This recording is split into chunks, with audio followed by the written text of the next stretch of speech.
You want to see a C-130 bang a Huey? I'm Chase Randolph, author of the Descendant Saga sci-fi books, and resident nerd. Welcome to the channel, and please subscribe if you want to see more nerd content like my books or obscure airplanes. Today we're talking about the Soviet Ka-22, which looks like a C-130 transport, had a one-night stand with a Huey helicopter, and then the poor malformed child had the misfortune of getting adopted by communists.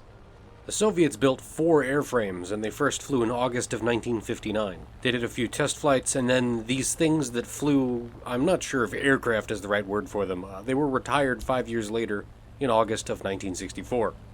From a distance, if you squint, it looks like a normal high-wing 2-engine transport plane, but as you get closer, it gets weirder. There's 2 engines with 2 propellers, but they're mounted way out on the wingtips. And on top of those wingtip engine pods are 2 huge rotors like a helicopter. The flaps could rotate a full 90 degrees down, essentially making the wings much narrower to reduce the hindrance on the downforce from the rotors, so it could take off vertically and fly like a helicopter, but then adjust the pitch on the regular propellers and convert to fly horizontally like an airplane.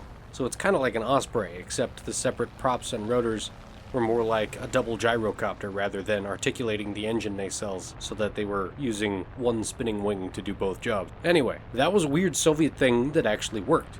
It set 8 world records for things like speed, payload lifted, time to altitude with payload of weight, etc., blah blah blah. Eventually, 2 of the 4 airframes crashed due to malfunctions with the control linkages, and rather than fixing it, they scrapped the other 2 airframes and went with some conventional Mi-6 helicopter for their heavy lift vehicle. Give me a like, subscribe to the channel, thanks for being here. Nerd harder.